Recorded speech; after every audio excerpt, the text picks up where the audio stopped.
ಒಳಗೆ ಬೆಂಕಿನ ಹೊತ್ಕೊಂಡು ಹೋಗ್ಬಿಡ್ತು. Day 10 farming log. ಇವತ್ತು ಅದ್ಯಾವ ಮಗ್ಲಲ್ಲಿ ಎದ್ದಿನೋ ಗೊತ್ತಿಲ್ಲ ಗುರು. ಊರಿಗೆ ಹೋಗೋಣ ಅಂತ ಕಾರ್ ಹತ್ರ ಬಂದ್ ನೋಡಿದ್ರೆ ಪಂಚರ್ ಆಗಿರ್ಬೇಕಾ? ಯಾಕೆ ಭಗವಂತ ನನಗಿಷ್ಟು ಪ್ರಶ್ನೆ ಮಾಡಿ. ಆಮೇಲೆ ಸರಿ ಮಾಡಿದ್ರೆ ಆಯ್ತು ಅಂತ ಹಾಲ್ ಕರ್ಕೊಂಡು ಹಾಲಾಕ್ ಬರಕ್ ಹೋದೆ.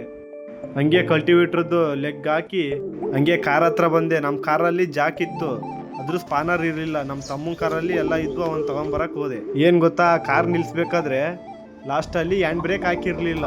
ನಾನು ಜಾಕ್ ಎತ್ತಿದೆ, ಅದು ನೋಡಿದ್ರೆ ಗಾಡಿನೇ ಮುಂದಕ್ಕೆ ಬಂತು, ಜಾಕು ಮುರ್ಕೊಂಡೋಯ್ತು. ಸದ್ಯಕ್ಕೆ ಟೈರ್ ಬಿಚ್ಚಿದ್ದಿಲ್ಲ. ಎಲ್ಲಾರ ಟೈರ್ ಬಿಚ್ಚಿದ್ರೆ ಮುಂದಿನ ಶೇಪ್ ಅಷ್ಟು ಖತಮ್. ಮತ್ತೆ ಹೋಗಿ ಆ ಕಾರಲ್ಲಿ ಜಾಕ್ ಇತ್ತು, ಅದನ್ನ ತಗೊಂಡು ಹ್ಯಾಂಡ್ ಬ್ರೇಕ್ ಹಾಕಿ ಮತ್ತೆ ಜಾಕ್ ಎತ್ತಿ ಟೈರ್ ಬಿಚ್ಚಿ ಸ್ಟೆಪ್ನಿ ಹಾಕಿದೆ.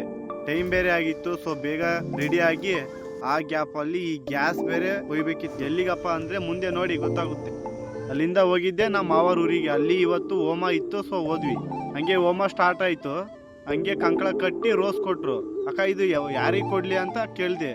ಅದಕ್ಕೆ ಅವರು ನಿಮ್ ಹುಡ್ಗಿ ಕೊಡು ಅಂದ್ರು. ನಾನು ಯಾವ ಬಾಯಲ್ಲಿ ಹೇಳಿ ನನ್ಗೆ ಹುಡ್ಗಿ ಇಲ್ಲ ಅಂತ, ಸುಮ್ನೆ ಮನಸ್ಸಲ್ಲೇ ಸಮಾಧಾನ ಮಾಡ್ಕೊಂಡೆ. ಅದು ಬೆಂಕಿ ಅಲ್ಲ, ಹೋಮ ಸುಡ್ತಿದ್ದ ಹೊಗೆ. ಅದು ಅಂತೂ ಯಾವ ರೇಂಜಿಗೆ ಬರ್ತಿತ್ತು ಅಂದ್ರೆ ಒಂದು 10 ಸೆಕೆಂಡ್ ಇದ್ರೆ ಕಣ್ಣಲ್ಲಿ ಜೋಗ್ ಜಲಪಾತನೇ ಹರಿತಿತ್ತು. ಹಂಗೆ ಅಲ್ಲಿಂದ ಗ್ಯಾಸ್ನ ತಕೊಂಡು ನಮ್ ದೊಡ್ಡಮ್ಮರ ಊರಿಗೆ ಹೋಗ್ತಿದ್ದೆ. ಅಲ್ಲಿ ನಾನು JCP ವಿಡಿಯೋ ಮಾಡೋಣ ಅಂತ ಫೋನಲ್ಲಿ ವಿಡಿಯೋ ಮಾಡೋಣ ಅಂತ ಹೋಗ್ತೀನಿ. ಅಲ್ಲಿ ಯಾರೋ ಯಜಮಾನ್ರು ಆಯ್ ಅಂತ ಅಂತಿದಾರೆ ಅನ್ಕೊಂಡು ಕೈ ಎತ್ತಿದ್ದಾರೆ. ಬೈಕ್ ನ ನಿಲ್ಸಿ ತಿರುಗಿ ನೋಡ್ತಿದ್ದಾರೆ. ನಾನು ನನ್ನ ತಮ್ಮ ಅಂತೂ ಉಳ್ಳಾಡ್ ನಗ್ತಾ ಹೋಗ್ತಿದ್ವಿ.